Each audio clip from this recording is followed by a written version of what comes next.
Hello, good morning, students. Today we will discuss about degree of consistency, a topic of transaction processing, and further topic of this unit. Yesterday in the previous lecture we discussed about transaction. So what is transaction? So transaction is nothing but a single database operation or a series of operation. આપણે previous લેક્ચરમાં જોયું હતું કાલે કે transaction શું છે તો transaction એક સિંગલ ડેટાબેઝનું ઓપરેશન છે અથવા સિરીઝ ઓફ ડેટાબેઝ ઓપરેશન છે. એના પછી આપણે ડિસ્કસ કર્યું હતું કે ટ્રાન્ઝેક્શનના સ્ટેટ્સ કયા કયા હોય સ્ટેટ ટ્રાન્ઝિશન ડાયાગ્રામથી. તો ત્યાં આપણે 5 સ્ટેટ જોયા હતા: એક્ટિવ, પાર્શિયલ કમિટેડ, ફેલ્ડ અને ટર્મિનેટેડ. એના પછી આપણે ડિસ્કસ કર્યું હતું કે ટ્રાન્ઝેક્શનની 4 પ્રોપર્ટી હોય જેને આપણે એસિડ પ્રોપર્ટી કહીએ. E stands for atomicity, C for consistency, I for isolation, D for durability. Then we have discussed about transaction journal or transaction logs. શું હોય તો transaction logs અથવા transaction journal એટલે તમારા જેટલા પણ ટ્રાન્ઝેક્શન ડેટાબેઝમાં થતા હોય, જે ચેન્જીસ થતા હોય એને એક ફાઇલમાં રેકોર્ડ કરવામાં આવે તો એ બધી વસ્તુને કહેવાય ટ્રાન્ઝેક્શન લોગ્સ અથવા transaction general. Then we had discussed about one of the main topic, that is concurrency control. તો concurrency શું હોય તો જ્યારે મલ્ટિપલ યુઝર સેમ ડેટાને એક્સેસ કરે ત્યારે એને કોન્કરન્ટ એક્સેસ કહેવામાં આવે છે. અને આ કોન્કરન્ટ એક્સેસ થાય આ પ્રોસેસને કોન્કરન્સી કહેવામાં આવે છે. હવે કોન્કરન્સી થાય તો કોન્કરન્સીમાં કેવા પ્રોબ્લેમ્સ થાય બરાબર, એના પછી આપણે એ ટોપિક જોયો હતો. તો 3 main problem we had discussed. First one is lost update problem, second one is dirty read problem and third one is inconsistent retrieval problem. Lost અપડેટમાં એક ટ્રાન્ઝેક્શન અપડેટ કરે અને બીજું એને ઓવરરાઇટ કરે તો લોસ થઈ જતો તો ડેટા.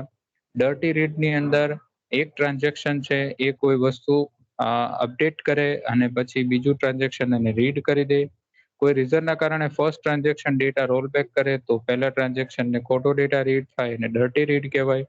અને lastly we had discuss that is inconsistent retrieve problem, કે જેની અંદર ડેટા જે છે એ ખોટો રિટ્રાઈવ થાય છે. જેની અંદર એક ટ્રાન્ઝેક્શન અહીંયા આપણા ત્રણેય એકાઉન્ટના બેલેન્સનું સમ કરતું હતું ને બીજું ટ્રાન્ઝેક્શન એક અકાઉન્ટમાંથી બીજા અકાઉન્ટમાં પૈસા ટ્રાન્સફર કરતું.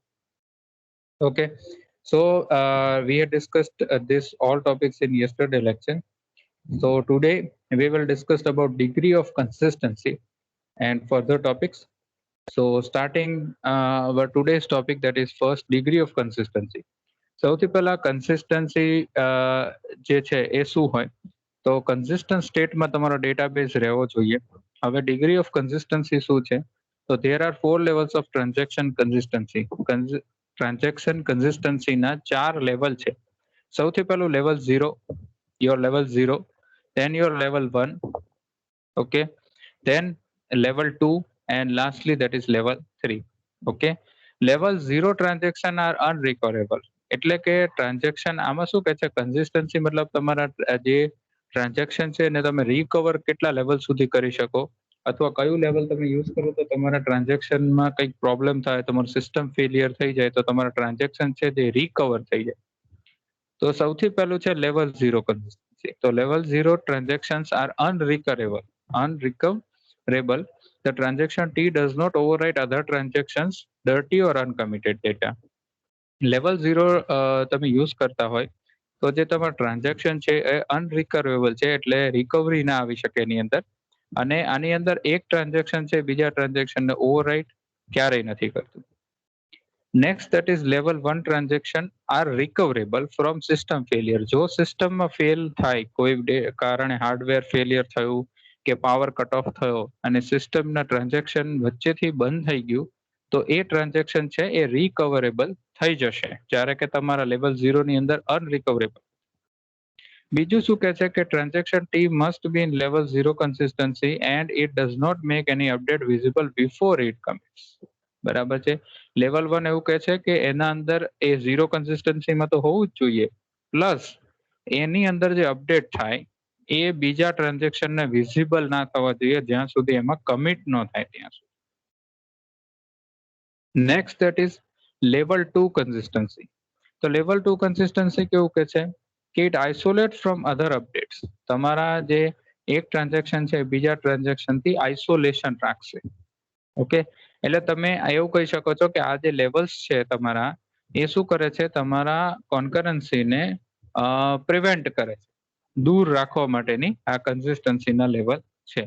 તો લેવલ 2 શું કહે છે કે તમારું એક ટ્રાન્ઝેક્શન બીજા ટ્રાન્ઝેક્શનના અપડેટથી અલગ રહેશે, આઇસોલેટ રહેશે. જે આપણી આઇસોલેશન પ્રોપર્ટી છે ટ્રાન્ઝેક્શનની એ આમાં એચીવ થશે. પછી છે તમારું લેવલ 3 કન્સિસ્ટન્સી. તો transaction T must be in level 2 consistency and other transaction do not dirty any data read by transaction T before T completes. તો ટ્રાન્ઝેક્શન લેવલ 3 કન્સિસ્ટન્સી એવું કહે છે કે તમારું જે કન્સિસ્ટન્સી છે લેવલ 2 માં હોવી જોઈએ અને તમારું કોઈ પણ ટ્રાન્ઝેક્શન ડર્ટી રીડ ડેટા નહીં કરે, મતલબ જે ડર્ટી રીડનો પ્રોબ્લેમ હતો એ આમાં એવોઇડ થશે. એટલે આને તમે એવું કહી શકો છો કે લેવલ 0 પહેલા એચીવ થવું જોઈએ, પછી લેવલ 1, પછી લેવલ 2 અને પછી લેવલ 3 જે છે એ એચીવ થાય. તો આ આપણા હતા degree of consistency. Next that is permutable action. Permutable action એટલે કઈ એક્શન્સ જે છે તમારા રેકોર્ડ્સ પર થતી હોય, બરાબર છે. એમાં જનરલી આપણી બે મેઇન એક્શન આવે, રીડ અને રાઇટ, બરાબર છે. હવે આપણે એની અંદર કોમ્બિનેશન પ્રમાણે 3 એક્શન જે છે રીડ અને રાઇટના પોસિબિલિટીઝ એ આપણે જોવાની છે અને એ આપણે એના પરથી જ આપણે એને લોક્સ એપ્લાય કરી શકશું અને જે આપણા પ્રોબ્લેમ્સ આગળ ઊભા થયા, લોસ્ટ અપડેટ, ડર્ટી રીડ કે ઇનકન્સિસ્ટન્ટ ટ્રેવલ, એને સોલ્વ કરવા માટેની મેથડ્સ જોવાની છે. તો સૌથી પહેલી જે પરમ્યુટેબલ એક્શન છે જેની પોસિબિલિટી છે, તો પહેલા આપણે પરમ્યુટેબલ એક્શન શું છે એ જોઈ લઈએ. A pair of action is permutable if every execution of AI followed by AJ has the same result as the execution AJ followed by AI on the same record of the page. જો ધ્યાનથી definition સમજજો, એ શું કહે છે કે જ્યારે આપણે AI પહેલા કોઈ એક રેકોર્ડ છે જેના ઉપર એ ટ્રાન્ઝેક્શન પહેલા થાય છે, પછી બી ટ્રાન્ઝેક્શન થાય છે અને આપણને કંઈક રિઝલ્ટ મળે છે એક્સ. તો તમે જ્યારે એ જ વસ્તુને રિવર્સ કરો કે પહેલા બી ટ્રાન્ઝેક્શન કરો પછી એ ટ્રાન્ઝેક્શન કરો અને તમને રિઝલ્ટ એક્સ મળે, તો એ એક્શનને પરમ્યુટેબલ એક્શન કહેવામાં આવે છે, બરાબર. એટલે તમે એવું કહી શકો કે હું એ પહેલા કરાવું પછી બી કરાવું ને પછી મને રિઝલ્ટ મળે. અને માની લો કે બીજો એવો કેસ થઈ શકે કે પહેલા હું બી કરાવું પછી એ કરાવું તો પણ સેમ રિઝલ્ટ મળવું જોઈએ. તો આવી એક્શન્સને પરમ્યુટેબલ એક્શન્સ કહેવાય. ઓકે, તો એવી પરમ્યુટેબલ એક્શન્સના કોમ્બિનેશનની અંદર એક જ આપણી પાસે એક્શન છે, દેટ ઇઝ રીડ રીડ. કેમ કે તમને ખબર છે કે કોઈ ડેટા જ્યારે રીડ થતો હોય ત્યારે મલ્ટિપલ યુઝર એને રીડ કરતા હોય તો એ પરમ્યુટેબલ એક્શન કહેવાય. માની લો કે એ ટ્રાન્ઝેક્શન આવ્યું અને ડેટા રીડ કરે છે અને પછી બી ટ્રાન્ઝેક્શન ડેટા રીડ કરે છે. એની રિવર્સ પ્રોસેસ જોઈ લો કે પહેલા બી રીડ કરે ને પછી એ કરે તો પણ ડેટામાં તો કંઈ ચેન્જ થયો જ નથી. એટલે રીડ મલ્ટિપલ રીડ્સ થતા હોય તો એને પરમ્યુટેબલ એક્શન કહેવાય. આ બહુ નોટ કરવા જેવો પોઈન્ટ છે. ઓકે, સેકન્ડ વસ્તુ એ છે કે પહેલા રીડ થાય પછી રાઇટ થાય, તો આ નોટ પરમ્યુટેબલ. કેમ કે કોઈ યુઝર પહેલા ડેટા રીડ કરતો હોય, માનો કે એક્સ ની વેલ્યુ એને રીડ કરી 50, પણ બીજું ટ્રાન્ઝેક્શન આવીને એની વેલ્યુને અપડેટ કરી નાખી, તો એ વસ્તુ પરમ્યુટેબલ એક્શન કહેવાય નહીં. કેમ કે આનું રિવર્સ કરો, તમે પહેલા રાઇટ કરો ને પછી રીડ કરો તો ડેટા ખોટો આવશે, બરાબર. પહેલી વાર એને એક્સ 50 દેખાશે પણ જે રાઇટ કરીને ગયો હશે બીજા કેસમાં એને અપડેટેડ વેલ્યુ દેખાશે. એટલે આ પરમ્યુટેબલ એક્શન કહેવાય નહીં. થર્ડ છે તમારી રાઇટ. આ પણ નોટ પરમ્યુટેબલ કહેવાય કેમ કે મલ્ટિપલ ટ્રાન્ઝેક્શન હોય, એ કોઈ એક વેલ્યુને અપડેટ કરવા જાય, બરાબર, તો એમાં વાઇસા વર્સા ઊંધી પ્રોસેસ કરો તો તમને આઉટપુટ સેમ મળે નહીં, બરાબર. એટલે આ ત્રણેય જે કેસ રહ્યા એની અંદર એટલું જ યાદ રાખવાનું કે જ્યારે રીડ અને રાઇટ બે ભેગા આવે, બરાબર છે, અથવા તો રાઇટ જે છે તમારી એક્શનમાં ક્યારે પણ આવે તો એ પરમ્યુટેબલ એક્શન કહેવાય નહીં. ખાલી રીડ એક જ એવું કોમ્બિનેશન છે કે જેને આપણે પરમ્યુટેબલ એક્શન કહેવાય. બાકી રીડ રાઇટ હોય અથવા રાઇટ હોય તો એ બે નોટ પરમ્યુટેબલ એક્શન છે. ક્લિયર આટલે સુધી? એની ડાઉટ? સર ઋતુ બોલો. હા બોલો.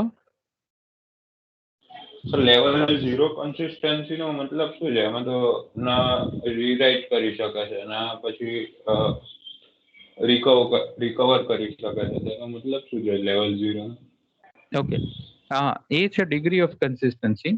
એમાં આપણે 4 લેવલ જોયા, લેવલ 0, 1, 2 અને 3, બરાબર છે.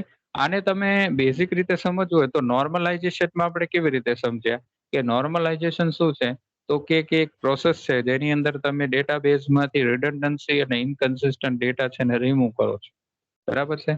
તો એના અંદર એવું હતું કે 1NF નો કોઈ ક્રાઇટેરિયા હતો, 2NF નો કોઈ ક્રાઇટેરિયા હતો, 3NF નો હતો. તો એની અંદર તમારે જોવું હોય તો તમે કેવું કરતા હતા કે પહેલા ટેબલને 1NF માં લાવતા હતા, એના ક્રાઇટેરિયાને અચીવ કરાવતા હતા, પછી 2 માં લાવતા હતા, પછી 3 માં લાવતા હતા. તો એ વસ્તુને ખાલી આની સાથે તમે રિલેટ કરી શકો છો કે આ કન્સિસ્ટન્સી છે એટલે તમારો ડેટાબેઝ જે છે એ કન્સિસ્ટન્ટ સ્ટેટમાં રહેવો જોઈએ. ટ્રાન્ઝેક્શન પતે એ પહેલા ને ટ્રાન્ઝેક્શન થાય એ પહેલા ને ટ્રાન્ઝેક્શન પતે એ પછી. ઓકે, તો આ એના લેવલ્સ છે. તો એ શું કહે છે કે તમે કોઈ ટ્રાન્ઝેક્શનની અંદર તમારું લેવલ 3 સુધીની કન્સિસ્ટન્સી હોવી જોઈએ, બરાબર. તો એ તમે ક્યારે અચીવ કરી શકો? જ્યારે તમારું લેવલ 1 હોય, લેવલ 0 હોય, પછી લેવલ 1 હોય, પછી લેવલ 2 હોય, પછી લેવલ 3 હોય, ને દરેકના એને ક્રાઇટેરિયા આપેલા છે આપણને કે લેવલ 0 ની અંદર ટ્રાન્ઝેક્શન અનરિકવરેબલ છે, પણ કેસ શું છે કે એ ઓવરરાઇટ ના કરી શકે એક ટ્રાન્ઝેક્શન બીજા ટ્રાન્ઝેક્શનને. તો આ આપણો એડવાન્ટેજ છે. અને આનો ડિસએડવાન્ટેજ છે કે અનરિકવરેબલ છે, પણ એ લેવલ 1 માં કવર થઈ જાય છે કે રિકવરેબલ છે. એટલે એવું કહી શકો કે લેવલ 0 પહેલા આવે, પછી લેવલ 1 આવે, પછી લેવલ 2 આવે, પછી લેવલ 3. હવે ખ્યાલ આવ્યો? Okay sir. Okay, next consistency આપણે ડિસ્કસ કર્યું. નેક્સ્ટ પરમ્યુટેબલ એક્શન, મેં તમને કીધું એ રીતે કે એક્શન જે હોય એ A to B જઈએ અથવા B to A જઈએ, રિઝલ્ટ સેમ મળવું જોઈએ, તો એને પરમ્યુટેબલ કહેવાય. એમાં એક જ કેસ છે આપણી પાસે રીડ રીડ, બાકી જેમાં રાઈટ આવે એ બધી નોટ પરમ્યુટેબલ એક્શન કહેવાય. ઓકે, નેક્સ્ટ આપણે જોવાનું છે શેડ્યુલ્સ. ઓકે, તો શેડ્યુલ શું હોય? તો chronological execution of sequence of transaction is called schedule. હવે આપણે શું થાય છે કે આ જે પ્રોબ્લેમ્સ જે બધા થાય છે, બરાબર છે, તો એનું આપણે સોલ્યુશન લાવવું પડશે. તો સોલ્યુશન લાવવા માટે સૌથી બેઝિક એક એવું સોલ્યુશન છે કે માની લો કે એક ક્લાસ હોય, એમાં મલ્ટિપલ લોકોને હું કહું કે ભાઈ આ કામ કરવાનું છે, તો રેન્ડમલી ગમે તે આવશે ને એ માનો કે સાઇન કરવાનું છે એક કાગળમાં, બરોબર, અથવા એક રજિસ્ટરમાં સાઇન કરવાનું છે નામની સામે. તો હું કહી દઉં કે બધા આવીને સાઇન કરી જાવ, તો રેન્ડમલી કોઈ પણ આવીને કોઈ પણ સાઇન કરી જાય. તો દર વખતે હું સાઇન કરાવું તો મારું આઉટપુટ ડિફરન્ટ આવશે, બરાબર. એના કરતા હું એવું કહી દઉં કે બધા રોલ નંબર વાઇઝ આવો, જેનો એનરોલમેન્ટ નંબર 1 છે પહેલા આવશે, પછી 2 વાળો આવશે, પછી 3 વાળો આવશે, પછી 4 વાળો આવશે. તો મેં શું કરી દીધું, ક્યારેય કોન્કરન્ટ એક્સેસ થશે નહીં ડેટા ઉપર. બધા કેવું થશે કે સિક્વન્સમાં જ આવશે, એક શેડ્યુલ ફોલો કરશે, એક ટાઈમ ટેબલ ફોલો કરશે. તો એવી જ રીતે ટ્રાન્ઝેક્શનની અંદર આ બધા જે પ્રોબ્લેમ્સ થાય છે કોન્કરન્સીના, એને એવોઇડ કરવા માટેનો એક બેઝિક રસ્તો એ છે કે હું એક ટાઈમ ટેબલ બનાવી દઉં, એક શેડ્યુલ બનાવી. જેમ તમારા ક્લાસનું ટાઈમ ટેબલ હોય કે 9 થી 10 આ લેક્ચર થશે, 10 થી 11 આ થશે, 11 થી 12 આ થશે, 12:30 થી 2:30 લેબ થશે, 2:30 થી 4:30 લેબ થશે. તો તમને ખબર છે, ફેકલ્ટીને પણ ખબર છે, પ્લસ સ્ટુડન્ટને પણ ખબર છે કે આ ડ્યુરેશનમાં આ વસ્તુ થશે, તો ક્યારેય કન્ફ્લિક્ટ નહીં થાય, કોઈ સ્ટુડન્ટ કન્ફ્યુઝ નહીં થાય, પ્લસ કોઈ ફેકલ્ટી પણ કન્ફ્યુઝ નહીં થાય. એ એના પર્ટિક્યુલર સ્લોટમાં આવી અને તમને એંગેજ કરશે, તમને કામ આપશે, અથવા કોઈ લેક્ચર લેવાનો છે, લેબ લેવાની છે, તો એ વસ્તુ એસાઇન કરશે ને તમે એ વસ્તુને પરફોર્મ કરશો. તો સૌથી બેઝિક વસ્તુ જે છે આ કોન્કરન્સીને એવોઇડ કરવાની, એ સૌથી પહેલું કે આપણે એની અંદર શેડ્યુલ નક્કી કરી દઈએ, બરાબર. તો એના માટે સૌથી પહેલો ટોપિક જે આપણે શીખવાનો છે શેડ્યુલ છે. તો શેડ્યુલ શું છે કે chronological execution of sequence of transaction is called schedule. એક સ્ટેપ બાય સ્ટેપ પ્રોસેસ કે તમારા મલ્ટિપલ ટ્રાન્ઝેક્શન્સ જે થાય છે એને રીડ કરવું, પછી રાઈટ કરવું, પછી આ કરવું, પછી આ કરવું, એનું એક સ્ટેપ્સ બનાવી દો, એને કહેવાય શેડ્યુલ.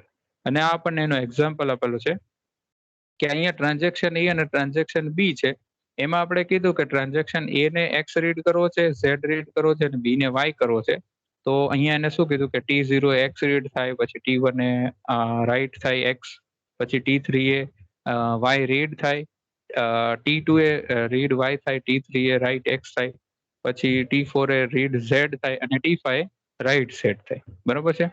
તો આ જે છે એ બેઝિક તમારું એક સિમ્પલ શેડ્યુલ બની ગયું છે. હવે આમાં ટ્રાન્ઝેક્શન જે છે એ કન્ફ્લિક્ટ ક્યારે થાય? તો સમજી લો કે ટ્રાન્ઝેક્શન હંમેશા કન્ફ્લિક્ટ ત્યારે જ થાય જ્યારે તમે કોઈ ડેટા રાઈટ કરવા જાઓ અને એ સેમ ડેટા હોય બે ટ્રાન્ઝેક્શન. જેમ કે આ ઉપરનું ટેબલ છે એમાં જુઓ તમે, એક્સ જે ડેટા છે એ રીડ કરે છે અને ઝેડ ને પણ રીડ કરે છે, જ્યારે કે બાય તમારું બી ટ્રાન્ઝેક્શન છે એ વાય ને રીડ કરે છે, બરાબર. એટલે બેની પાસે ડેટા અલગ છે. તો રીડમાં તો ક્યારેય પ્રોબ્લેમ થતો નથી, કેમ કે રીડ કેવી છે, પરમ્યુટેબલ એક્શન છે.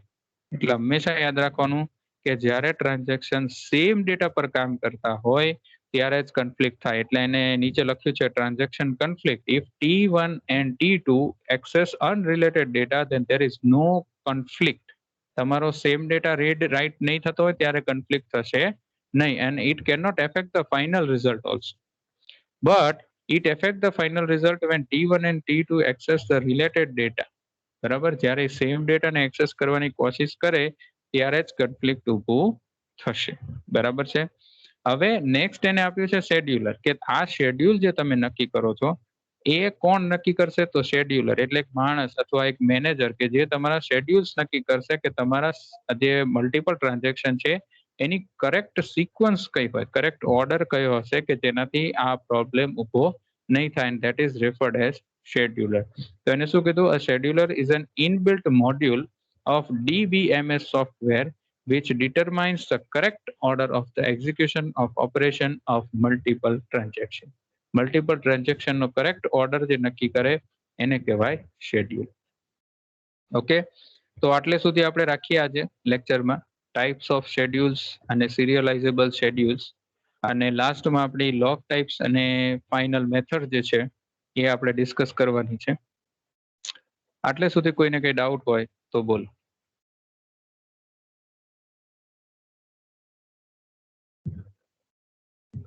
એની doubt students? No sir. Okay, No, sir. તો આપણે ફટાફટ રિવાઇઝ કરી દઈએ આજે આપણે શું કર્યું. તો we had discussed basic degree of consistency. એમાં આપણે 4 લેવલ્સ જોયા, level 0, level 1, level 2, level 3. Okay, then we had discussed permutable actions, એવી actions કે જેમાં A to B જઈએ તો પણ સેમ રિઝલ્ટ મળે અને B to A જઈએ તો પણ સેમ રિઝલ્ટ મળે, that are referred as permutable actions. એમાં આપણી પાસે રીડ એક જ એક permutable action છે. પછી આપણે જોયું કે શેડ્યુલ્સ શું હોય, તો chronological execution of sequence of transaction is referred as schedules. પછી આપણે એક સિમ્પલ શેડ્યુલનો એક એક્ઝામ્પલ હવે આપણે અહીંયા જોયો. પછી ટ્રાન્ઝેક્શન કન્ફ્લિક્ટ ક્યારે થાય? જ્યારે T1 અને T2 સેમ ડેટાને એક્સેસ કરતા હોય at the same time, okay, ત્યારે જ તમારો કન્ફ્લિક્ટ ઊભો થાય. And we had discussed scheduler, કે શેડ્યુલર શું હોય? તો શેડ્યુલર એટલે તમારું એક ડેટાબેઝ સોફ્ટવેર જે તમારા મલ્ટિપલ ટ્રાન્ઝેક્શનના જે એક્ઝિક્યુટ થવાનો છે એનો કરેક્ટ ઓર્ડર ડિટરમાઇન કરે, જેનાથી તમારું જે કન્ફ્લિક્ટ છે, કોન્કરન્સી છે એ એવોઇડ કરી શકાય મેક્સિમમ લેવલ સુધી, અને તમારું જે સીપીયુ છે એને એફિશિયન્ટ વેમાં યુઝ કરી શકાય. Okay, so we have discussed up to this topic. In tomorrow's lecture, we will discuss about types of schedules, serializable schedules, and methods to overcome this concurrency. Still, if you have any doubt regarding this topic, then consult me with in next lab or lecture. Thank you.